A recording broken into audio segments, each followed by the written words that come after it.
श्रीमान् वेङ्कटनाथार्य कवितार्किककेसरी वेदान्ताचार्यवर्यो मे सन्निधत्तां सदा हृदि अस्मद्गुरुपरम्परायै नमः. போன ஸ்லோகத்துல சாங்கிய பட்சம் என்ன அப்படின்றத பார்த்தோம். பிரகிருதி புருஷன் அப்படின்னு ஒத்துக்கிறார். ஒண்ணு இல்ல, ரொம்ப சிந்தனையா சொல்லணும்னு பார்த்தா யோக சாங்கிய யோக தரிசனக்கார சொல்றது, லோகத்தை வச்சுட்டு பாருங்க, ஒரு புருஷன் ஒரு ஸ்திரீ இவா ரெண்டு பேரும் சேர்றதுனாலதான் சம்சாரங்கிறதே இருக்கு. அது லோகத்துல பார்க்கணும். அதனால பிரகிருதி அப்படின்றது ஸ்திரீலிங்கம், புருஷன் அப்படின்றது புல்லிங்கம், ஆண்பால் பெண்பால், இது ரெண்டும் ஒன்னா சேர்றது, அவ்வளவுதான். இதனாலதான் மோகம் வருது. இந்த மோகம் தான் லோகத்தை ஆட்டி படைக்கிறது. இதுல சுவாரஸ்யம் என்ன அப்படின்னாக்க, ஒரு புருஷன் இருக்கான்னு வச்சுக்கோங்க, பொதுவா எல்லா ராத்திரியும் நடக்கிறது தான் இது, பரிகாசம் சொல்லல, எல்லா ராத்திரியும் நடக்கிறது. புருஷன் சொல்றபடி எது நடக்கிறது எல்லாம் அவ தீர்மானம் பண்ணுவா, அதை செயல்படுத்துவர் புருஷன்றவர். அப்படிதான் இருக்கு லோகத்துல. கர்த்திருவம் யாருக்கு இருக்கு அப்படின்னாக்க புருஷனுக்கு இருக்கு அப்படின்னு லோகத்துல சொல்லிட்டு இருக்கோம். ஆனால் அவனுக்கு இல்ல, அவளுக்கு தான் இருக்கு. அவதான் என்ன பண்றா, ஆனால் அத்தனையும் செயல்படுத்துறது, ஒண்ணு பிராக்டிக்கலா கொண்டு வந்து எல்லாத்தையும் பண்ணிடுறதுன்றது இவன் பண்ணிடுறான். இத பாக்கணும் இல்லையா? இத வச்சுன்னு அவ சொல்றா, இத மாதிரி பிரகிருதி அதுக்குதான் கர்த்திருவம் இருக்கு. இத்தனையும் பிரகிருதி பண்றது, அதை அனுபவிக்கிறது மொத்தம் யாருன்னாக்கா இந்த புருஷன் தான் அனுபவிக்கிறோம். நல்லதோ கெட்டதோ எல்லாம் பண்றது அத்தனையும் அவ பண்ணினா கூட அனுபவிக்கிறது, பலனை அனுபவிக்கிறது இவன் தான் எல்லாம். அது சாப்பாட்டுல இருந்து ஆரம்பிச்சு எந்த காரியமா இருந்தாலும் சரி. அதனால போக்திருத்தம் அப்படிங்கிறது புருஷனுக்கு வர்றது. பிரகிருதிக்கு என்ன அப்படின்னாக்க கர்த்திருவம் இருக்கு. அதையும் சொல்லிட்டு இதுல இன்னொரு விஷயம் சொல்றாவா, இவனுக்கு புருஷனுக்கு எந்த ஒரு விகாரமும் கிடையாது. இதெல்லாம் சொல்ற, எந்த ஒரு விகாரமும் இல்லை, அவனுக்கு கிரியையும் கிடையாது, எதுவுமே இல்லாம இருக்கான் அவன். அத்தனையும் பிரகிருதி சம்பந்தத்தினாலதான் வருது அப்படின்லாம் சொல்றா. இதெல்லாம் போன ஸ்லோகத்துல பார்த்தோம். இப்ப சொன்னதெல்லாம் இந்த ஸ்ரீ புருஷன் சொல்றதுன்னா பரிகாசத்துக்கு இல்ல, வாஸ்தவமாவே இருக்கு. அதுதான் வச்சுட்டு சொல்றது அது. அதனால இந்த கிரமத்துல இந்த எதை நாம சொல்றோம், இந்த கிரமத்துல நாம சொல்றோம். ஆகையினால சாங்கியனுடைய பட்சம் இப்படிப்பட்டது அப்படின்னு சொல்லியாச்சு. அதுக்கு பதில் சொல்லணும். அவ சொல்றதென்னா சரியா இருக்குமா அப்படின்னாக்க எதுவுமே சரியில்லை. ஸ்ரீபாஷ்யக்காரரே பிரம்மசூத்திர பாஷ்யம் பண்ணும் பொழுது 2வது அத்தியாயம் 2வது பாதம் முதல் அதிகரணம் சாங்கிய பிரதிக்ஷேபம் தான், சாங்கிய நிராகரணம் தான் இருக்கு. அது ஏன் அதை முதல்ல சொல்லணும் அப்படின்னாக்க, அவன் வைதிக பட்சத்துல, நம்ம வேதாந்த பட்சத்துல ஒத்துக்கப்படுற சுதப்பிராமான்யவாதம் பின்னாடி வரப்போறது எல்லாம் தத்துவத்தாகலாத்திலேயே சுவாமி சாதிக்க போறார். அது மாதிரி சத்காரியவாதம், இத மாதிரி விஷயங்கள் எல்லாம் அவ ஒத்துன்னு இருக்கா. வேத பிராமான்யம் உண்டு அவளுக்கு. ஆனாலும் கூட இதெல்லாம் பார்த்துட்டு அவ சொல்றதுல கூட கொஞ்சம் வைதிக பட்சத்துல சிரத்த போயிடுச்சுன்னு என்ன பண்றது? அதனால முதல்ல இவாளை அடிச்சுடணும், கண்டனம் பண்ணிடணும். அதற்கோசரம் இது பாதத்தை ஆரம்பிக்கிறார்னு அங்க பாஷ்யக்காரர் பிரதிஜை பண்றார். அதனால அங்க சொல்லும் பொழுது 7 சூத்திரம் இருக்கு. அங்க 7 சூத்திரம் இல்ல, 9 சூத்திரம். 9 சூத்திரத்துல கடைசி சூத்திரத்துல விப்ரதிவேதாச்ச அசமஞ்சசம் அப்படின்னு இருக்கு. விப்ரதிவேதாச்ச அசமஞ்சசம் அப்படின்னாக்கா இவா சொல்றது பரஸ்பரம் விரோதமா இருக்கு. பரஸ்பரம் விரோதமா இருக்குது. பரஸ்பரம் விரோதமா இருக்கிறதுனால அவ பட்சமே சமஞ்சசம் இல்லை, சரியான பட்சம் இல்லை, அசமஞ்சசமான பட்சம் அது. அப்படின்னுட்டு சூத்திரகாரருடைய திருவுள்ளம். இதை எம்பெருமானார் சாதிச்சிருக்கார். அங்க எப்படி எப்படிலாம் சாதிக்கிறாருனாக்கா, இந்த புருஷன் இருக்கானே அவன் நிஷ்கிரியன், நிர்லேபன், நிர்குணன், நிர்விகாரன் அப்படின்லாம் சொல்றக்கா அவதான். நித்திய முக்தன் அப்படின்னு சொல்றக்கா அவ. இத்தனையும் சொல்லிட்டு நிஷ்கிரியன், ஆனால் அவன் எல்லாத்தையும் பண்ணிட்டு இருக்கான். நிர்லேபன், அவனுக்கு எதுவுமே ஒட்டாது, ஆனா எல்லாம் அவனுக்கு ஒட்டின்னு இருக்கு, பிரகிருதி சம்பந்தத்தினால ஒட்டின்னு இருக்கு. அத மாதிரி நிர்குணன், ஆனால் அவனுக்கு எல்லா குணமும் வருது. நிர்விகாரன், ஆனால் அவனுக்கு விகாரங்கள்லாம் வருது. விகாரமே இல்லாதவன், ஆனா விகாரம் வருது. நித்திய முக்தன், எப்பொழுதும் முக்தனாவே இருக்கான் அப்படின்னு சொல்லிட்டு அவனுக்கு பந்தம் வந்துடுத்து அப்படின்லாம் சொல்றாங்க. இப்ப இது அத்தனையும் உங்களுக்குள்ள விருத்தமா இல்லையா? நீங்க சொல்றதே எல்லாமே விருத்தமா இருக்குதே. இது எப்படி பொருந்தாமைகள் தான் இருக்கு. அதனால உங்க மதத்தை எப்படி அங்கீகரிக்க முடியும்? விப்ரதிஷேதாச்ச அசமஞ்சசம் அப்படின்னு சாதிக்கிற சூத்திரக்காரர்.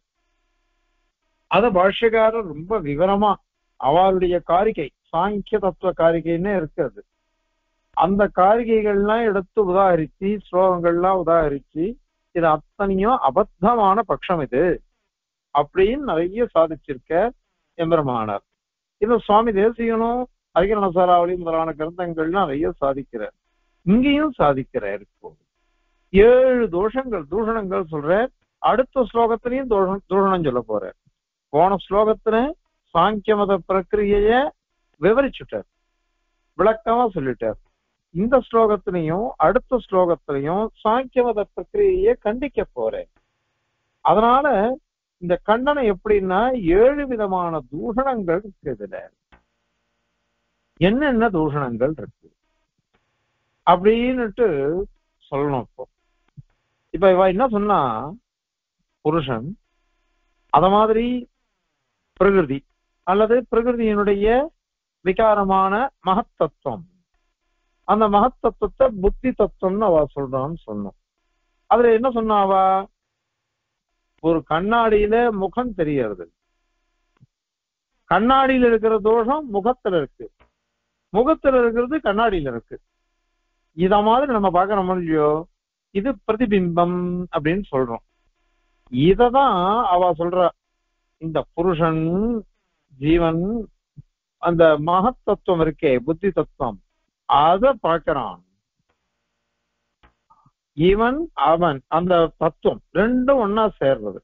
ஒன்னா சேரும் பொழுது இந்த புத்தி தத்துவமானது இவன் கிட்ட பிரதிபலிக்கிறது. இவனுடைய இதுவானது புத்தி தத்துவத்துல பிரதிபலிக்கிறது அப்படின்னு அவ சொல்ற.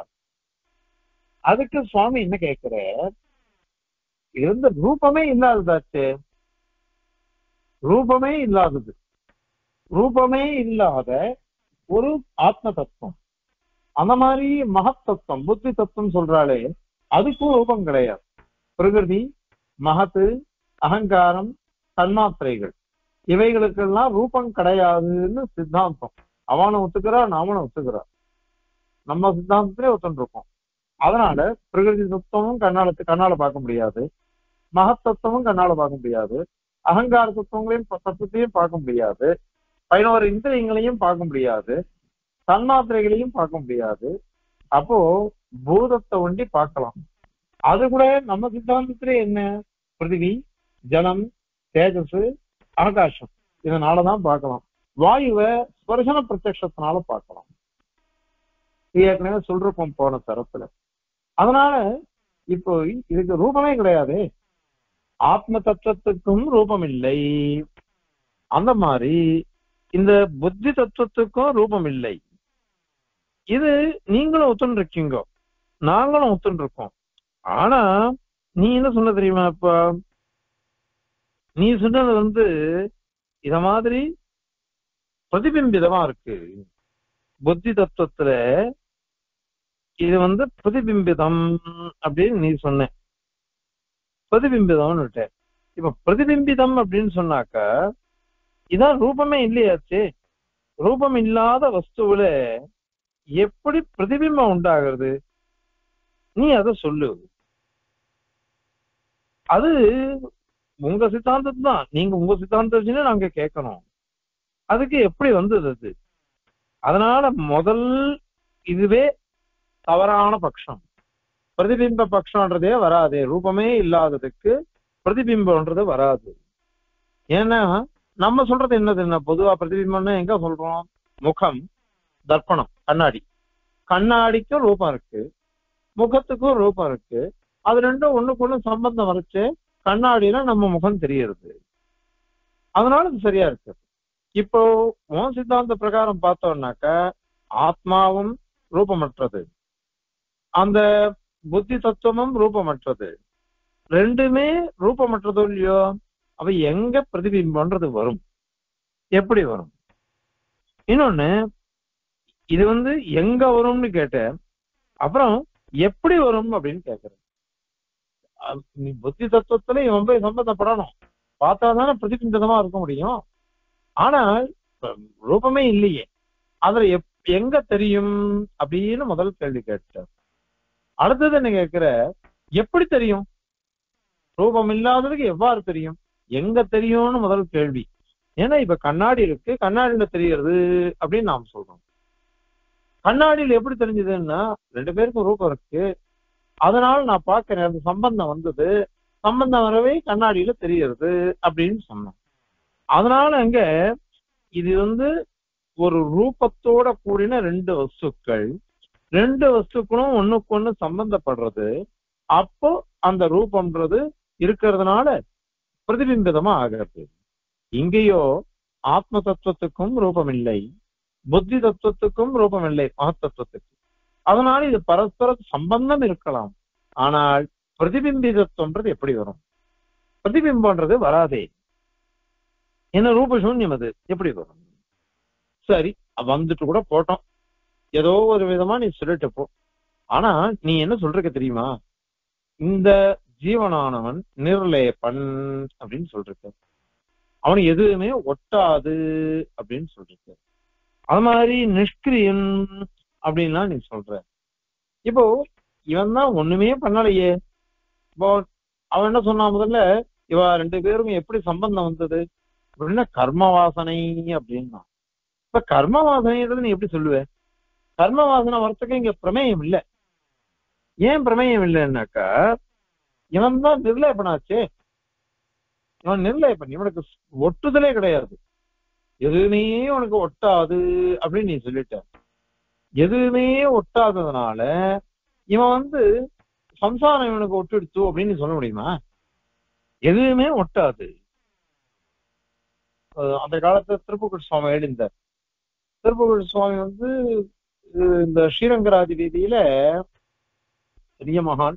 அந்த மகான் தேசிகர் சன்னதி ஒண்ணு இருக்கு.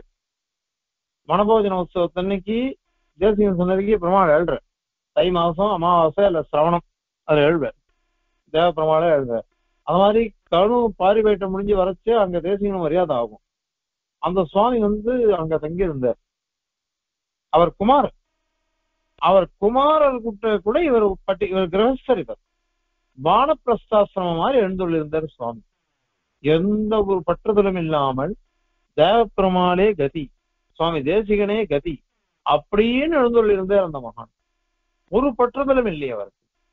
கிரகஸ்தர் தான், கிரகஸ்தரா இருந்தா கூட அந்த மாதிரி எழுந்துள்ளிருந்தார் அந்த மகான்.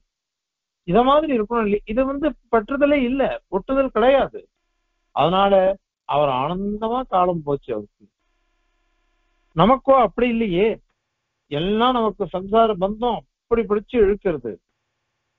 நம்மாழ்வார் சாத்துமுறை, இதோ இவ கிளம்பிட்டா 7 மணிக்கு புறப்பாடுன்னுட்டு, எனக்கு நான் தத்துவ தகவலா பாடம் இருக்கு, நீ போ, நான் அப்புறம் வரேன்னு சொல்லிட்டேன். 7:50 8 மணிக்கு போகணும், போய் சேவிச்சுட்டு வரணும். பிரமாணம் சேவிக்கிறது தான். போலேன்னா என்ன ஆகும்னா ஆத்திர சண்டை வரும்.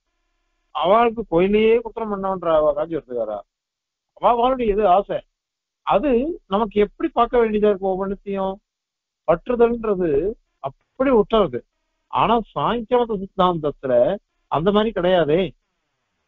ஏன்னா நிர்லேபன், அவனுக்கு ஒட்டுதலே கிடையாது அப்படின்னு நீ சொல்லியிருக்க.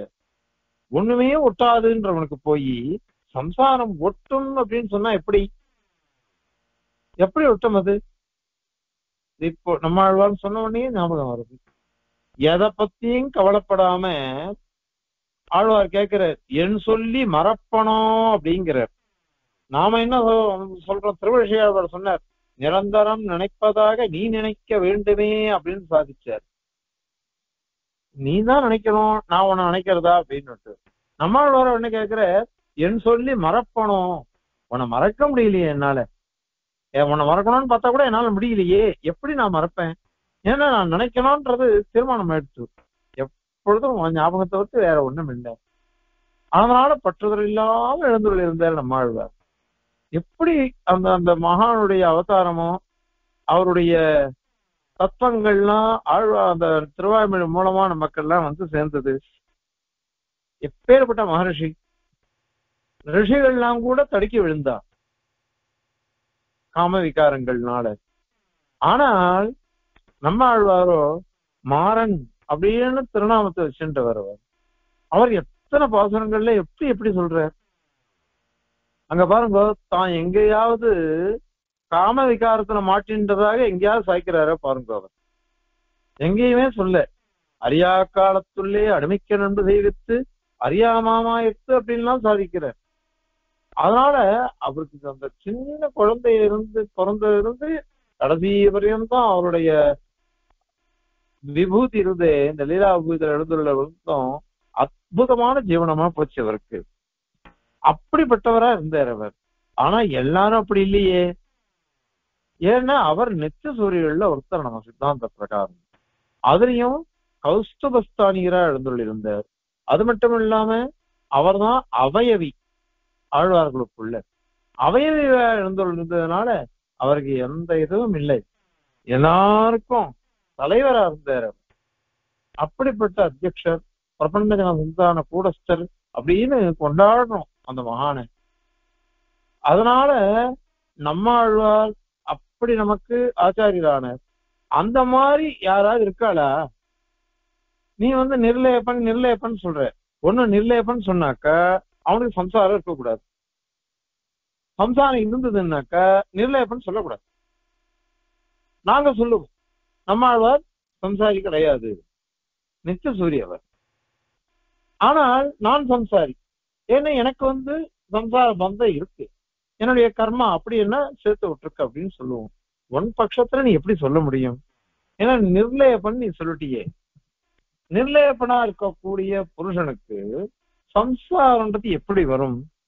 அதுவும் வராதே. அது மட்டும் இல்ல, நீ இன்னொன்னு நான் சொல்ற, இவன் வந்து ஸ்வச்சமா இருக்கான், ஸ்வயம் பிரகாசமா இருக்கான் அப்படின்னு நீ சொல்ற. இந்த புருஷனானவன் ஸ்வச்சம், பரமசுத்தமா இருக்கானவன். பரமசுத்தமா இருக்கான்னாக்க அதனால ஸ்வயம் பிரகாசமா எப்பொழுதும் பிரகாசிக்கலாம் அப்படின்னு அவன் ஒத்துருக்கான். கூடவே நிஷ்கிரியன் அப்படின்னு அவ சொல்ற. ஒரு செயலும் அவனுக்கு கிடையாது. அப்போ போன யுக்தியில ஒட்டுதல் இல்லைன்னு சொன்னேன், அதுல தோஷம் சொன்னோம். இப்ப என்ன சொல்றோம்னாக்க அதி விஷதனா இருக்கான், ஸ்வச்சமாக ஸ்வயம் பிரகாசமா இருக்கான், பரமசுத்தன் இவன்.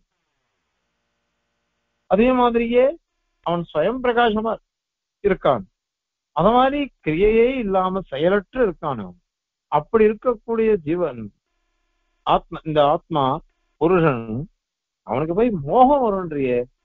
இவன் தான் சுத்தமானவச்சே, எப்பொழுதும் சுத்தமானவன், எந்த செயலும் செய்யாதவன். நீ கர்ம வாசனை என்ன கர்மா பண்ணாதான் கர்ம வாசனை வரும். உனக்கு கர்த்தத்துவம் கிடையாது உன் சித்தாந்தத்துல. கர்மாவை இவன் பண்ணல, அதனால செயலற்றவன், சுத்தமானவன். அவனுக்கு போய் மோகம் வந்துருத்து அப்படின்னு எப்படி சொல்லுவ நீ? அந்த மோகம் வந்துருத்துன்னு சொன்னாலும் பெரிய தோஷமா போயிடுத்தே அது. சரி, இது 4 தோஷம் இப்ப சொல்லிட்டார். 5வது தோஷம் என்ன சொல்ற? தூஷணம். இவன் நித்திய முக்தன் நீ சொல்றியே. நித்திய முக்தன் சொன்னியானாக்க அவனுக்கு எப்படி மோகம் வந்தது? நித்திய முக்தனா போயிட்டானோ இவன். நித்திய முக்தனா இருக்கிறதுனால இவனுக்கு மோகம் வருதுன்றதை சொல்ல முடியாதே. எப்பொழுதும் நித்திய சூரிகள் இருக்கா நம்ம சித்தாந்தத்துல. நித்திய சூரிகள்லாம் எப்படி இருக்கா? அவ சமய செய்வையே நித்திய நிர்தோஷ கந்தாக அப்படின்னு சுவாமி உதாகரிக்கிறார் பார்த்திருக்கோம். அத மாதிரி அவ பெருமாளை மாதிரியே அவ சுத்தமா இருக்கா. ஒன்னே ஒண்ணு பெருமாளுக்கு அவளுக்கும் வித்தியாசம், பெருமாள் பல சுதந்திரனா இருக்க, இவ பரதந்திராளா இருக்கா நித்திய சூரியன். அவனுக்குதான். மத்தபடி எப்பொழுதும் சுத்தமா இருக்கான்னு நாங்க சொல்றோம். அதனால அவளுக்கு சம்சார பிராப்தியே வராது. அத மாதிரி இப்ப நீ புருஷன் எப்பொழுதும் நித்திய முக்தன் அப்படின்னு சொல்ற. இந்த புருஷன் நித்திய முக்தனா இருந்தான்னாக்க அவனுக்கு இது வரக்கூடாது இல்லையோ, மோகமே வரக்கூடாது. எப்படி அவனுக்கு மோகம் வந்தது? இது 5வது தோஷம். இது இந்த மோகமே வரக்கூடாது அவன் நித்திய முக்தனா இருக்கிறதுனால. ஆனா வந்திருக்குதே, நம்ம மோகிச்சுதான் நம்ம கஷ்டப்பட்டு இருப்போம். அது சரி. அடுத்தது என்னன்னாக்கா, சரி இவன் நித்திய முக்தனா இருந்தா கூட இவனுக்கு சரீர சம்பந்தம் எப்பொழுதும் இருக்குது. அது மாதிரி பிரகிருதி சம்பந்தம் எப்பொழுதும் இருக்குது. ஏன் அப்படின்னா பிரகிருதியும் விபு, ஜீவஸ்வரூபமும் விபு. அவ சித்தாந்தத்துல விபுன்னா வியாபிச்சு இருக்குதுன்னு அர்த்தம். வியாபிச்சு இருக்கிறதுனால இங்கேயும் பிரகிருதியினுடைய சம்பந்தம் இருக்கு. அந்த மாதிரி அங்கேயும் சம்பந்தம் இருக்கு. எங்க முக்தி தசையிலையும் சம்பந்தம் இருக்கு. முக்தி நோயிலையும் சம்பந்தம் இருக்கிறதுனால இப்ப இவனுக்கு எப்பொழுதுமே பிரகிருதி சம்பந்தம் இருக்கு அப்படின்னு சிந்திச்சு சொல்றது. எப்பொழுதும் பிரகிருதி சம்பந்தம் இருக்கிறதுனால இவனுக்கு அந்த தோஷம் வந்துருமே. எப்ப பாரு மோகம்தான் இருக்கும் உனக்கு. நித்திய முக்தன்னு சொல்ற நீ, இவனுக்கு மோகமும் வந்துடுறதுன்னு சொல்ற. அவன் மோகம் வந்துடுறதுன்னு சொன்னானாக்கா எப்பொழுதும் வருதுன்னு நீ ஒத்துக்கணும். அதை ஒத்துப்பியா? எப்பொழுதும் வருதுன்னு ஒத்துப்பியா நீ? அல்லது ஏன்னா இந்த உபதிகள் இருக்கு. உபதிகள்னா உபாதிகள். நமக்கு இந்த சேர்க்கை, சரீரத்தோட சேர்க்கை, இந்திரியங்களோட சேர்க்கை. நேற்று கூட பார்த்தோம், ராத்திரி வேலை நல்லா தூங்குற சமயத்துல நாம ஒரு தப்பும் பண்றதில்லை. காரணம் என்ன? இந்திரியங்கள் வேலை செய்யறது இல்லை. உடம்பு சுவாசம் மாத்திரம் இருக்கு. பிராணன் அது தன் காரியத்தை பண்றது, வேற ஒண்ணும் கிடையாது. உடம்ப மாத்திரம் அப்படியே கட்ட மாதிரி படுத்து தூங்குறது. அப்ப இந்திரியங்கள் சம்பந்தம் இல்லாததுனால நமக்கு எந்த தோஷமும் இல்லாம நிம்மதியா இருக்கும். எந்த தோஷம் இல்லாம நிம்மதியா நாம இருப்போம். அதே முழிச்சுட்டு இருக்கச்சு இந்திரியங்கள் படுத்துறதே, இவைகளோட சம்பந்தத்தினால நமக்கு எல்லாம் தான் வரணும். நீ இன்னொரு விஷயம் சொன்ன, இவ முதல்ல பிரகிருதிக்கும் புருஷனுக்கும் சம்பந்தம் இருந்தது. ஆனால் அந்த சம்பந்தத்தை அவன் அறியல. பிரகிருதி கர்த்தா, ஆனா நான் தான் கர்த்தான்னு நினைச்சுட்டான். போக்தா இவன், ஆனா பிரகிருதி தான் போக்தான்னு நினைச்சுட்டான். அதனால போக்திருத்துவ சக்தி பிரகிருதிக்கு போட்டு, பிரகிருதியினுடைய கர்த்தத்துவ சக்தி இவனுக்கு வந்துருச்சு. இப்படி வந்துடவே இவன் என்ன பண்றான்னாக்கா சம்சாரத்துல மாட்டின்டான். ஏன்னா பேதம் தெரியல அப்படின்னுட்டு அவ சொன்னார். சரி, பேதம் எப்படி தெரிஞ்சது அவனுக்கு? பேதம் தெரியல. பேதம் தெரிஞ்சதுனால இவனுக்கு மோட்சம் வந்துருச்சு அப்படின்னு அவ சொல்ற. விவேக ஞானம் வந்ததுனால இவனுக்கு இது வந்துருச்சு, மோட்சம் வந்துருச்சு அப்படின்னு சொல்ற. வேதம் எப்படி தெரிஞ்சது? எதனால தெரிஞ்சிருது? யாரு தெரியப்படுத்தினா அவனுக்கு? ஏன்னா அவனுக்கு வர தெரியக்கூடாது. ஏன் தெரியக்கூடாதுன்னாக்கா இவன் தான் நிஷ்கிரியனாச்சே. கண்ணால பார்க்க மாட்டான், எதையும் சிந்தனை பண்ண மாட்டான். அது மட்டும் இல்ல, பெரிய தோஷம் ஒண்ணு ஏற்கனவே நம்ம பார்த்திருக்கோம். 4வது ஸ்லோகம், 5வது ஸ்லோகம், 7வது ஸ்லோகம், 6வது ஸ்லோகம், இந்த ஜீவசரத்திலேயே இவனுக்கு ஞானம் இருப்ப தர்மபூத ஞானம் அது உண்டு. வெறும் ஞானமே ஆத்மா இல்லைன்னு நாம சொல்றோம். சாதிச்சிருக்காரு சுவாமி. ஸ்ருதி பாஷையாரர் சாதிச்சதுதான், சூத்திரக்காரர் சாதிச்சதுதான், அதுதான் சாதிச்சிருக்காரு சுவாமி. அப்ப ஞானம்ன்றது இவனுக்கு உண்டு, தர்மபூத ஞானம். அந்த தர்மபூத ஞானத்தை இவ ஒத்துக்கல. வெறும் ஞானமே ஆத்மா அப்படின்னு தான் ஒத்துன்னு இருக்கா. சாங்கியனோ பௌத்தனோ அத்வைதிகளோ அவ எல்லாருமே ஒத்துன்னு இருக்கா. 3 பேரும் விபுன்னு வர ஒத்துன்னு இருக்கா. இப்ப நீ அது மாதிரி ஒத்துட்டு இருக்கியோ இல்லையோ, இப்ப ஞானமே இல்லையே அவனுக்கு, தர்மபூத ஞானமே கிடையாது. தர்மபூத ஞானம் இல்லாமல் இவன் எப்படி அது தெரிஞ்சுட்டான்? நான் வேற, பிரகிருதி வேற அப்படின்னு எப்படி தெரிஞ்சுட்டான் இவன்? அதுலயும் நிஷ்கிரியம் நீ வேற சொல்லிருக்க, ஒரு குணமும் கிடையாது, ஒரு கிரியையும் கிடையாது, எதுவுமே இல்லைன்னு நின்ன ஒத்துட்டு இருக்க. எதுவுமே இல்லாத இவன் தெரிஞ்சுட்டான் அப்படின்னு சொன்னா எப்படி தெரிஞ்சுட்டான்? அதுவும் சரியா வராதே, அதுவும் சரியில்லையே. அதனால இந்த ஒரு தோஷமும் உனக்கு நிற்கும். அறிந்து கொள்ளவே முடியாது, நான் பிரகிருதியை காட்டிலும் வேறுபட்டவன் அப்படின்னு தெரிஞ்சுக்கிறது இருக்குதே, அதுதான் மோட்சம்னு அவ சொல்றார். அப்போ பிரகிருதியை காட்டிலும் நான் வேறுபட்டவன்னு தெரிஞ்சுக்கிறதே முடியாதே. ஏன்னா தர்மபூத ஞானமும் கிடையாது, இவனுக்கு செயலும் கிடையாது, எதுவுமே இல்லாத இவன் எப்படி இதை தெரிஞ்சுக்கிறான்? அதனால இவனுக்கு இது வராதே, அதனால அது தோஷம். சரி, அதுதான் போட்டோம். மோட்சம்னு என்னது சொல்லு? நீயே சொல்ற நித்திய முக்தன்னு சொல்றக்க. அப்ப நித்திய முக்தனா இருக்கிற இவனுக்கு புதுசா மோட்சம்னு ஒண்ணு என்னது, எப்படி இருக்கும்? அது எப்படி இருக்கும் அந்த மோட்சம்ன்றது? புதுசா ஒரு மோட்சம்னு ஒண்ணு வருதுன்னாக்கா நீ என்ன பார்த்து கேட்கலாம், வைகுண்ட வாசேவனமே பிளாஷக, அந்த மாதிரி முக்தானுபூதி மிக தாசியமேயம் கொந்தாக, இதெல்லாம் உங்க தேசியம் சொன்னாரே அப்படின்னு கேட்கலாம். அதுக்கு நான் பதில் சொல்லுவேன், இது கர்ம பூமி, இது போக பூமி. இந்த போக பூமியில கர்மானுகுணமாக அனுபவிச்சுட்டு இருக்கோம். இப்பதான் சொன்னோம், நம்ம எழுந்துள்ற புறப்பாடாவது அற்புதமா வான வேடிக்கை, வாத்தியங்கள், வேத கோஷம், எல்லா கோஷம், வேத ஒளியும் பிள்ளைக்குழா விளையாட்டுளியும் வரா திருப்பேரையில் சேர்வன் நானே அப்படின்றார் ஆழ்வார். 7ஆம் பத்துல அப்படி அவ்வளவு நன்னா இருக்கு. தத்துவம் தாகலாபம் கிரந்தம் சேவிக்கிறோம், இந்த கிரந்தத்துல பார்த்துட்டு இருக்கோம் நாம பெருமாளை.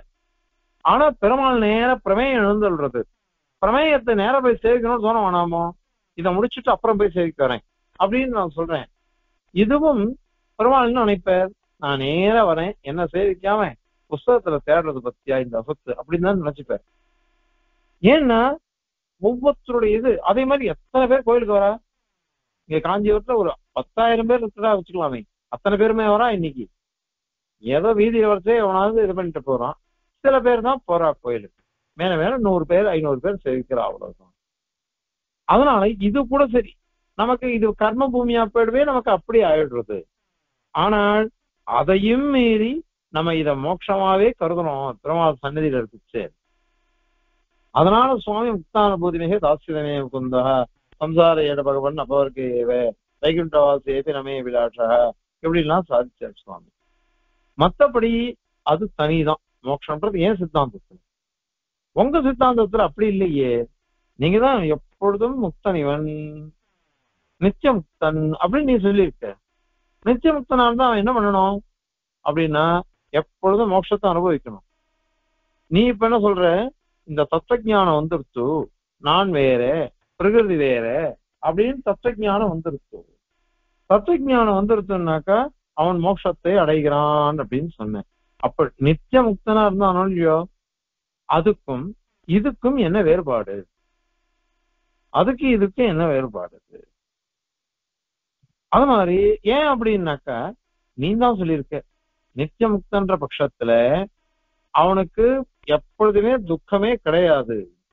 துக்கமோ சுகமோ அதனுடைய ஆனந்தமோ திருப்தியோ எதுவுமே கிடையாது. ஏன்னா எந்த ஒரு தர்மமும் இல்லாம நிர்விகாரனா இருக்கான் அவன். துக்கேஷ் மனத்விக்ரமனாக சுகேஷ விகத ஸ்பிரஹ வீதராக பயக்ரோதக சிததீர் முனி ருச்சதே அப்படின்னு இருக்கிறோம். அந்த மாதிரி இருக்காளேவா உன் சித்தாந்த பிரகாரம்? அவ துக்கம் வந்ததுன்னா உழுதுற மாட்டா, சுகம் வந்துச்சுன்னா ஆஹா ஓகன்னு குதிக்க மாட்டா, எதுவுமே கிடையாது. அவ்வளவு அவ நிம்மதியா இருக்கான்னா உன் பட்சம். அதனால எப்பொழுதும் தோஷமற்றவனா இருக்கானோ இல்லையோ, ஒரு துக்கமற்றவனா இருக்கான், எந்த ஒரு இதுவும் கிடையாது அவனுக்கு உணர்ச்சியே. அப்படிப்பட்டவன் ஏற்கனவே நித்திய முக்தன். அவனுக்கு போய் இப்போ திருப்பி முக்தி வந்துருச்சு, ஏன்னா அவனுக்கு தத்துவஞானம் வந்துருச்சு அப்படின்லாம் நீ சொல்ற. அப்படி சொன்னாக்கா இது எப்படி சரியாகும் நீ சொல்லு.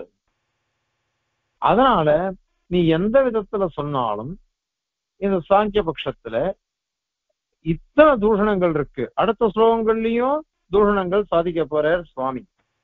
அதனால எவ்வளவோ தோஷங்கள் இருக்கு உங்க சித்தாந்தத்துல. இத்தனை தோஷங்களை வச்சுட்டு வைதிக மதத்தை போய் கண்டனம் பண்ண வர்றது நியாயமா? அதனால உங்களுக்கு மோட்சம்ன்றதே ஒண்ணு சித்திக்காது. மோட்சம்ன்றதே ஒண்ணு சித்திக்காது. சித்திக்காத மோட்சத்துக்கு இவ்வளவு இதுக்கு நீங்க பரிசிரமப்படுறீங்க. இன்னும் நாங்களாவது ஈஸ்வரனை ஒத்துன்னு இருக்கோம், கர்மாவை ஒத்துன்னு இருக்கோம். ஈஸ்வரன் கர்மானுகுணமாக எல்லாத்தையும் அனுகிரகிக்கிறான், நிகிரகிக்கிறான் அப்படின்னு நாம சொல்றோம். அந்த மாதிரி நீங்க சொல்ல போறது இல்லையே. நீங்க நிரீஸ்வர சாங்கியால். நிரீஸ்வர சாங்கியாலா போயிடுது. உங்களால என்ன நீங்க சாதிக்க முடியும்னு நினைச்சிட்டு இருக்கீங்க. அதனால எந்த விதத்துல பார்த்தாலும் உங்க சித்தாந்தம் அடிபட்டு போயிடும், எதுவும் அடிபட்டு போயிடும். அதனால இது தோஷத்தோட கூடினதுதான், இதை சரியாவே ஏற்றுக்கொள்ள கூடாது அப்படின்னுட்டு இந்த ஸ்லோகத்தினால சுவாமி சாதிக்கிறார். இப்போ இந்த ஸ்லோகத்தை சேவிச்சு அதுக்கு தாத்பரியத்தை பார்க்கலாம். நீரூபே பிம்பிதத்வம் அனுபவதி கதம் ரூபசூன்யஸ்ய தஸ்யாத் நிர்லேபே சம்ஸ்ருதிக்கா கதம் அதிவிஷதோ நிஷ்க்ரியஸ்சைஷ முஹ்யேத் நித்யம் வா கிம் ந முஹ்யேத் உபதிபிரிதரைஹி வேத்து பேதம் கதம் வா ஓ வா மோக்ஷோத்ய பும்சஹ பிரதமமபி ந கலு அஸ்ய துக்காதிகந்தஹ. இத்தனை இந்த ஒரு சின்ன ஸ்லோகம், இதுல எத்தனை தோஷங்களை சுவாமி சாதிக்கிறாரு. இவ பாருங்க. நீரூபே, ரூபம் இல்லாதது. எதுக்கு ரூபம் இல்லை அப்படின்னாக்கா, புத்தி தத்துவத்துக்கும் ரூபம் கிடையாது, ஆத்ம தத்துவத்துக்கும் ரூபம் கிடையாது. ரெண்டு பேரும் ஒத்துண்டது, ரெண்டு பேரும் ஒத்துண்டது. சாங்கியனம் ஒத்துண்டிருக்கான், நாமளும் ஒத்துண்டிருக்கோம். இவாளுக்கு ரூபரகிதமான அந்த வஸ்துவில போய் பிம்பி தத்துவம் பிரதிபலிக்கிறது அப்படின்னு நீ சொன்னீங்க. அது போனுபவதி எங்க வரும், எங்க வரும் சொல்லு. ஏன்னா நீ பிரதிபிம்பன்றது எங்க வரும்? கண்ணாடியில தானே வருது. நமக்கு மூஞ்ச பார்க்கிறோம், கண்ணாடியில வருது. இப்பதான் இங்க வந்து ஆத்ம தத்துவமானது புத்தி தத்துவத்துல பிரதிபலிக்கிறது. புத்தி தத்துவம், அதாவது மகத்தத்துவம், அது ஆத்ம தத்துவத்துல பிரதிபலிக்கிறது அப்படின்னு நீ சொல்ற. ஆனா அது எப்படி வரும்? இங்கதான் ரூபமே இல்லையே. ரூபம் இல்லாததுனால கண்ணாடிக்கு ரூபம் இருக்கு, அதனால கண்ணாடியில என் முகம் தெரியுதுன்னு நான் சொல்லுவேன். இப்ப புத்தி தத்துவத்துக்கு ரூபம் இருக்கா? மகத்தத்துவத்துக்கு அல்லது ஆத்ம தத்துவத்துக்கு ரூபம் இருக்கா? இல்லாதனால இது எப்படி அதுல பிரதிபலிக்கும், அது எப்படி இதுல பிரதிபலிக்கும்? அதனால எங்க பிரதிபலிக்கும்? முதல் கேள்வி தூஷணம் இது, எங்க பிரதிபலிக்கும்? அப்படி இல்ல, இந்த திருஷ்டாந்த தாஷ்டாந்திகள்லாம் இருக்கு பாருங்க, உபமானம் உபமேயம், இத முழுக்க முழுக்க எடுத்துக்க கூடாது. சந்திரன் மாதிரி முகம் இருக்கு அப்படின்னு ஒருத்தன் சொல்றான். சந்திரன் மாதிரி முகம் இருக்குன்னாக்கா அது சந்திரன் மாதிரி உருண்டையா இருக்கா? அப்படியே பிரகாசம் அப்படி பிரகாசிக்கிறது அது? அல்லது சந்திரன்ல ஒரு கருப்பா ஏதோ ஒண்ணு இருக்கு அத மாதிரி இருக்குதா? அப்படின்லாம் கேள்வி வரும். அப்படிலாம் இல்ல, சந்திரன் எப்படி மனச ஆனந்தப்படுத்துறதோ அந்த மாதிரி இந்த முகமும் சந்திரன் மாதிரி ஆனந்தப்படுத்துறது. அந்த தர்மத்துல ஒண்டிதான் எடுத்துக்கணும். உபமான உண்மைய பாவத்துல இதுதான், சர்வாத்மனா எடுத்துக்கவே கூடாது அப்படின்னுட்டு சாஸ்திரக்காரால் ஒத்துண்டிருக்கா, இவாளும் ஒத்துண்டிருக்கா, ஆலங்காரிகாலும் ஒத்துண்டிருக்கா. அலங்கார சாஸ்திரத்திலையும் அதை ஒத்துண்டிருக்கா. அந்த மாதிரி இங்கேயும் இருக்கட்டுமே. அதனால பிரதிபிம்பம் அப்படின்னாக்கா பிரதிபிம்பம் அர்த்தம் பண்ணிக்க வேண்டாம். நம்ம சொல்றோம் அப்படியே அந்த அவருடைய முகம் உங்ககிட்ட பிரதிபலிக்கிறது அப்படின்னு சொன்னோம், அவருடைய அல்லது அவருடைய குணம் உங்ககிட்ட பிரதிபலிக்கிறது அப்படின்னு சொன்னோம்.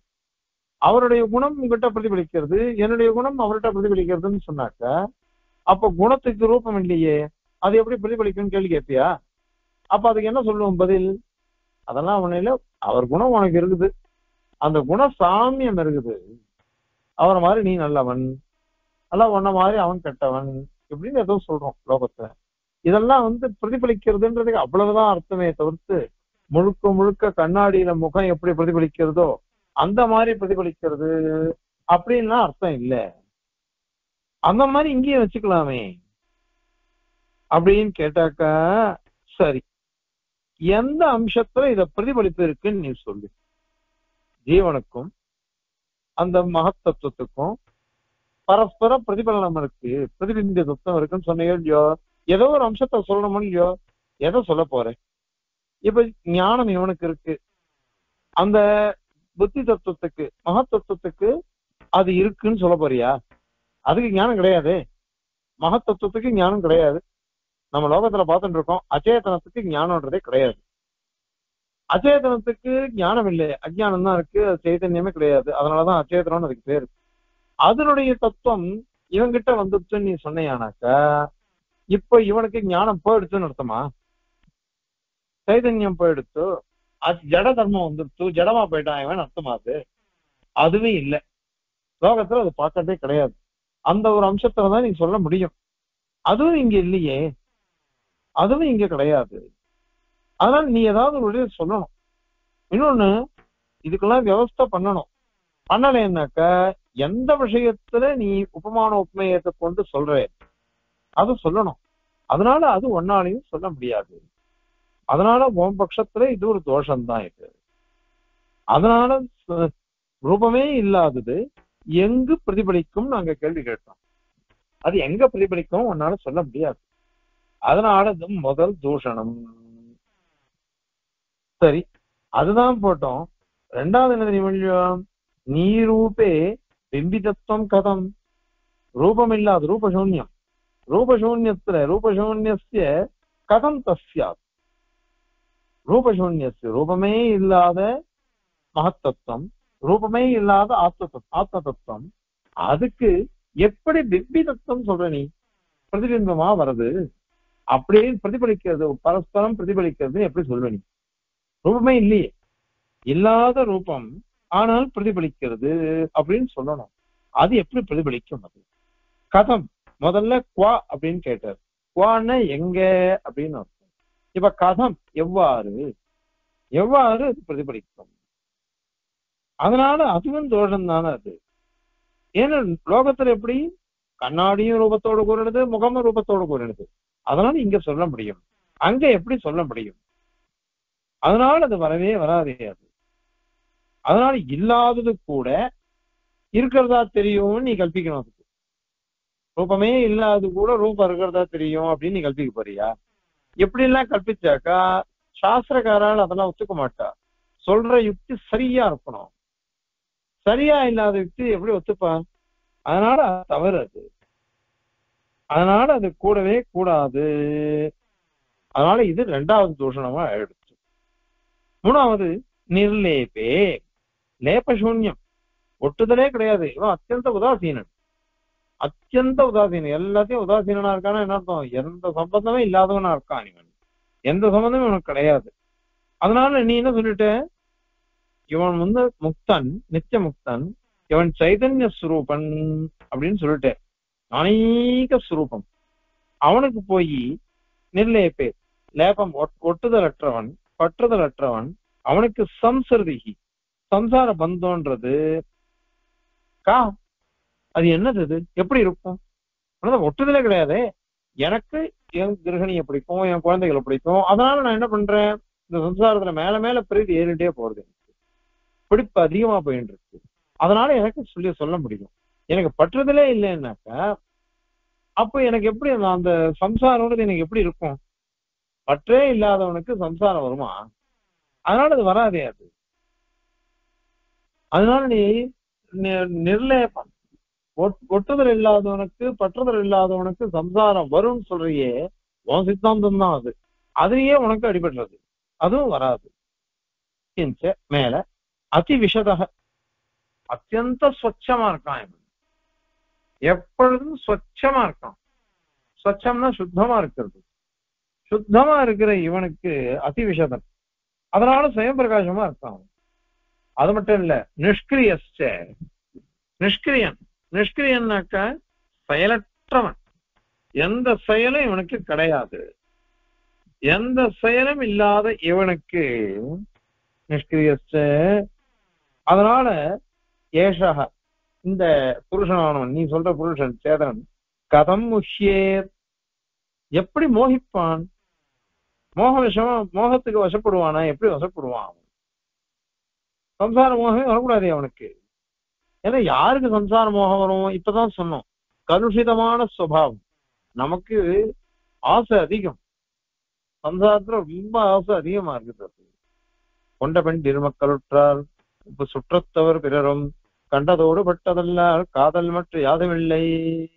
ஆழ்வார் சொல்றார் 9ஆம் பத்துல ஆரம்பத்திலேயே, கொண்ட பெண் மக்கள் விட்டார் சொல்றாரு, கண்டதோடு பட்டதல்லால் காதல் மற்ற யாதும், எல்லாம் நேர பாக்குறதுதான். காதலாவது ஏதாவது ஒண்ணுமே கிடையாது, பாசம்லாம் கிடையாது. அதனால யாருகிட்டயுமே இந்த மாதிரி வச்சுக்காதீங்கோ அப்படின்னு ஆழ்வார் உபதேசிக்கிறார் ஆரம்பத்திலேயே 9ஆம் பத்துல. அப்படி சொல்ற கேள்வியோ, அத மாதிரி இருக்கிறவனுக்கு அதுல மாட்டின்ட்டான்னு வச்சுக்கோங்க, அப்பதான் அவனுக்கு இந்த மோகம்லாம் வர்றது. அதான் இல்லையே அவனுக்கு, எதுவுமே இல்லாத அவனுக்கு அசங்கனா இருக்கான், உதாசீனா இருக்கான். சங்கம்னா காம சங்கம், இது எனக்கு வேணும் அது எனக்கு வேணும்னு ஆசைப்படுறது, பணத்தை அபேட்சிக்கிறது, அதுவும் இல்லை.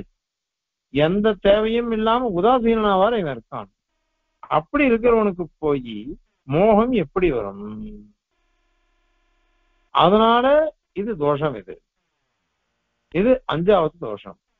அப்புறம் நித்தியம், எப்பொழுதும் கிம்வான, அப்படின்னாக்கா எப்பொழுதுமே மோகம் இருக்கணும் அவனுக்கு. ஏன் அப்படின்னாக்கா சுத்த சுபாவம் தான் இவனுக்கு இருக்கு. எப்பொழுதும் சுத்த சுபாவம், எப்பொழுதும் உதாசீன சுபாவம். சுத்த சுபாவத்தோட இருக்கிற இவனுக்கே சம்சார பந்தம் வருதுன்னாக்கா அப்ப யாருக்குமே சம்சாரத்துல இருந்து விடுதலையே கிடைக்காது. விடுதலையே கிடைக்காது. ஏன்னா இவன் ஸ்வச்சஸ்வரூபம், சுயம் பிரகாசன், நிஷ்கிரியன். அதனால இவனுக்கு எதுவுமே இல்லாம நிம்மதியா இருக்கிறவன் அவனையே படுத்துறதே. அவனையே படுத்துனாக்கா இவாளை எப்படி படுத்தும்? நாரதர் கேட்ட, மாயைன்னு எப்படி இருக்கும் அப்படின்னு பெருமாளை கேட்டேன். மாயைன்னு எப்படி இருக்கும்னு கேட்டேன். சொல்றேன் அப்படின்னு பெருமாள், ஒரு நதி அல்லது ஒரு ஏரி, அங்க போய் குளிச்சுட்டு வாயேன் அப்படின்னு சொல்றாரு பெருமாள். குளிச்ச உடனே என்ன எடுத்து ஒரு ஸ்திரீயா மாறிட்டார். ஸ்திரீயா மாறிட்ட உடனே கல்யாணம் பண்ணிட்டார். கல்யாணம் பண்ணிட்டு நிறைய குழந்தைகள் பிறந்தது. குழந்தைகளோட சந்தோஷமா இருக்குச்சு. ஒரு யுத்தம் வந்தது. அந்த யுத்தத்துல அந்த குழந்தைகள் எல்லாம் மாண்டுட்டா, இறந்து போயிட்டா. உடனே அவர் தள்ள கைய வச்சுட்டு எல்லாம் போயிட்டு அழுதுட்டு இருந்தார். அப்ப பெருமாள் என்ன பண்ணார், நாரதா குளிச்சுட்டியா போலாமான்னு டக்குன்னு தூக்கத்துல இருந்துட்டா மாதிரி இறந்துட்டாரு. அப்படின்னா எவ்வளவு நாள் அவர் மாயையில மாட்டின்றார். இதுதான் பெருமாளுடைய இதுன்றது. இந்த கர்ம பந்தம், சம்சார பந்தம்ன்றது இப்படிப்பட்டதா இருக்கும். இது என்னது? அவர் சுத்த சுரூபி. அவர் நாரதர் தேவரிஷி, பரம பக்தர், அவர் பரம பிரம்மத்து. அவருக்கே இத மாதிரி மாட்டின்றார். அவர் எப்பேற்பட்ட மகான்கள்லாம் அந்த மாட்டின் இருக்கா. அதனால சுத்த சுரூபத்தோட கூடினவாளுக்கே இத மாதிரி வருதுன்னாக்கா சம்சார பந்தம். அப்ப சாமானிய ஜனங்களுக்கு எப்பொழுதும் மோகம்தான் இருக்கும், அவளுக்கு மோகமே போகாது. எப்பொழுதும் மோகமே இருக்கிறதுனால மோகமே போகாது அவளுக்கு. அதனால நித்திய முக்தன் அப்படின்னு சொல்றதும் வராம போடுங்குது, அதுவும் இதுவா போயிடுது. அதனால இது ஒரு தோஷம். சரி, நீ என்ன சொன்ன, இல்ல இவாளுக்கு நித்திய முக்தன் தான். இந்த பிரகிருதி சம்பந்தம் வந்துடுச்சு.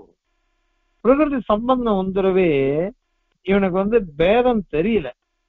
பேத அஜ்ஞானம், நான் வேற பிரகிருதி வேற அப்படின்னுட்டு அஜ்ஞானம் இருக்கு. அதாவது அந்த ஞானம் இல்லாததுனால அஜ்ஞானம் வந்துருச்சு. அதனால துக்கத்தை அனுபவிக்கிறான். எப்ப இதை தெரிஞ்சுக்கிறானோ அவனுக்கு சாட்சாத்காரம் வந்துடுச்சு, நான் வேற பிரகிருதி வேறன்னு சாட்சாத்காரம் வந்துடுச்சு. அப்ப இந்த மோகம் போயிடுறது, அதனால முக்தனா இருக்கான் அப்படின்னு நீ சொன்னியானாக்க, அப்ப என்ன பண்ணணும்னாக்கா, தன்னை காட்டிலும் வேறுபட்டவைகள் எவைகள்? சரீரம், இந்திரியம், இதெல்லாம் தானே. அதுக்கு இவனுக்கு உபாதி, அதெல்லாம் உபாதி தான். நமக்கு சம்பந்தம் இருக்குது, இந்த உடம்போட சம்பந்தம் இருக்கு, இந்திரியங்களோட சம்பந்தம் இருக்கு. இப்ப நம்ம எல்லாருக்குமே தெரியும், நான் வேற, இந்த உடம்பு வேற, இந்த இந்திரியங்கள் வேற, பிராணன் வேற அப்படின்னு நமக்கு தெரியும். ஆனா ஏன் நமக்கு தெரியல? நான் மோட்சம் வந்திருக்கணும் வேண்டாமா? எனக்கு தான் தெரிஞ்சு கொடுத்தே. நான் வேற, இந்த உடம்பு வேற, இந்த இந்திரியம் வேற, எனக்கு தெரிஞ்சிருக்கு. தெரிஞ்சுதானே நான் பிரவர்த்திச்சுட்டு இருக்கேன். அப்ப எனக்கு என்ன வந்திருக்கணும்? இப்ப மோட்சம் வந்திருக்கணும். ஆனா எனக்கு ஏன் வரல? எனக்கு வரல. ஏன் வரல எனக்கு? அல்லது இப்போ அந்த தத்துவம் வந்துருச்சு, நான் பிரகிருதியை காட்டிலும் வேறுபட்டவன்னு வந்துருச்சு. ஆனால் இல்ல, இந்த மாதிரி ஒரு அர்த்தம் சொல்றாரு. இந்த உடம்புலாம் இருக்கு, இந்திரியம், உடம்பு, இவைகள்னால எனக்கு பேத ஞானம் வரல, தேகமே ஆத்மான்னு நான் உட்கார்ந்துட்டு இருக்கேன். அப்படி வந்துருச்சுன்னாக்கா அப்ப எனக்கு மோட்சம் வரக்கூடாதே, நான் மோகமே வரக்கூடாது, எனக்கு மோட்சம் வரக்கூடாது எனக்கு. ஏன்னா நான் மோகிச்சுட்டே இருக்கணும். இல்ல இப்படியா இல்ல அப்படியா? நீ இப்படி சொல்ல போறியா இல்ல அப்படி சொல்ல போறியா? எப்படி சொன்னாலும் உன் சித்தாந்தத்துல வராது. ஏன்னாக்கா அந்த ஞானம் எனக்கு இருக்கு, வேத ஞானம் எனக்கு இருக்கு. நான் வேற, இந்த உடம்பு வேற, பிரகிருதி வேற, இந்திரியம் வேற அப்படின்னு எனக்கு தெரியறதே. தெரிஞ்சுடுச்சோம்னாக்கா நான் நித்திய முக்தனா தானே இருக்கணும். நான் நித்திய முக்தனா இருக்கணும், மோட்சத்தை அடைஞ்சிடணும் நானு. ஆனால் அடையல, இப்பவும் சம்சார பந்தத்திலேயே நான் வாழ்ந்துட்டு இருக்கேன். அதனால அதுவும் தவறுதானே அது. அதனால இவன் வேதத்தை தெரிஞ்சுக்கிறான் அப்படின்றது எப்படி அவனுக்கு தெரியும்? ஏதாவது ஒரு வழி சொல்லு. நீ தான் தர்மபூத ஞானத்தை ஒத்துக்கல, கதம் ஜானியாத் அப்படின்னு கேட்கிறாரு. வேத்து அப்படின்னா எப்படி அறிந்து கொள்வான்? கதம் வேத்து, எப்படி அறிந்து கொள்வான்? அவனுதான் ஞானமே கிடையாது, தர்மபூத ஞானமே கிடையாது, வெறும் சுரூபம் தானே இருக்கு அவனுக்கு. ஞானம் சுரூபந்தான், ஞான தர்மம் இல்லை, தர்மபூத ஞானமே கிடையாது உனக்கு. அதனால உனக்கு எப்படி வரும்? சரி, நீ என்ன சொல்லிட்ட? நித்திய முக்தன் அப்படின்னு சொல்லிட்ட. நித்திய முக்தன்ன்றதுனால நிர்லயப்பன்னு அர்த்தம், எந்த இதுவும் ஒட்டுதல் இல்லைன்னு. அப்போ இன்னைக்கு அவனுக்கு, இந்த புருஷனுக்கு இப்ப விவேக ஞானம் வந்தது. விவேக ஞானம் வந்ததுனால மோட்சம் வந்துருச்சுன்னு நீ சொல்லணும். அது என்ன, இது மோட்சம் இப்ப வந்தது? அதான் விவேக ஞானம் முன்னாடியே இருக்கே அவனுக்கு. முன்னாடியே விவேக ஞானம் இருக்கவே தான் நித்திய முக்தனா இருக்கான், உதாசீனா இருக்கான், நிர்லயபனா இருக்கான், நிஷ்கிரியனா இருக்கான், நிர்விகாரனா இருக்கான். நீ தான் சொல்லியிருக்க எல்லாம். அது அத்தனையும் சொல்லவே அவனுக்கு மோட்சம்ன்றது என்னது? அது என்ன மோட்சம் என்ன இருக்குது? ஏன்னா எப்பொழுதுமே சொச்சமா இருக்கிறவனுக்கு பிரதமம் அப்படி முன்பு கூட, இந்த தத்துவ ஞானம் வரத்துக்கு முன்னாடி, இந்த சம்சாரத்துல மாட்டிக்கிறதுக்கு முன்னாடி, இல்ல சம்சாரத்துல இருக்கச்சே கூட, மோட்சம் வரத்துக்கு முன்னாடி கூட, அந்த பிரகிருதி புருஷ விவேக ஞானம் வரத்துக்கு முன்னாடி கூட துக்காதி கந்தக, துக்கமோ அதனுடைய வாசனையோ அல்லது அதுக்கோசரம் பிரவൃத்தியோ இதெல்லாம் நகலு அவனுக்கு இல்லையே. அப்பவும் அவன் நிர்லயப்பந்தான், இப்பவும் நிர்லயப்பந்தான். அப்பவும் நிஷ்கிரியன், இப்பவும் நிஷ்கிரியன். அப்பவும் நிர்விகாரன், இப்பவும் நிர்விகாரன். அப்படி இருக்கும் பொழுது இவனுக்கு என்ன வந்தது? புதுசா மோட்சம்ன்றதுக்கு அர்த்தம் என்ன நீ கல்பிக்க போற? அதையாவது சொல்லு. அதனால நீ எந்த விதத்துல பார்த்தாலும் உன்னுடைய சித்தாந்தத்துல இந்த மோட்சத்தை சாதிக்கவே முடியாது. அதனால உங்களுடைய கல்பனை அத்தனையுமே தவறானது அப்படிங்கிறத இந்த ஸ்லோகத்தினால சுவாமி தேசிகன் அனுகிரகிக்கிறார். இப்ப ஸ்லோகத்தை சேவிக்கலாம். நீரூபே பிம்பிதத்வம் அனுபவதி கதம் ரூபசூன்யஸ்ய தஸ்யாத் நிர்லேபே சம்ஸ்ருதிகா கதம் அதிவிஷதோ निष्क्रियश्चैष मुह्येत् नित्यं वा किं न मुह्येत् उपदिभिरितरैः वेत्तु एतं कथं वा को वा मोक्षोऽद्य पुंसः प्रथममपि न खलु प्रथममपि खलु அப்படின்னு ஒரு நிமிஷம் ஸ்டாப் போயிடுச்சு.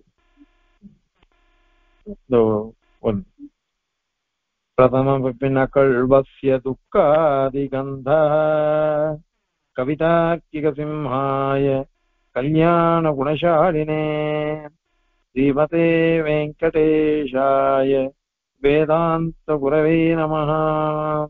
अस्मद्गुरुपरम्परायै नमः.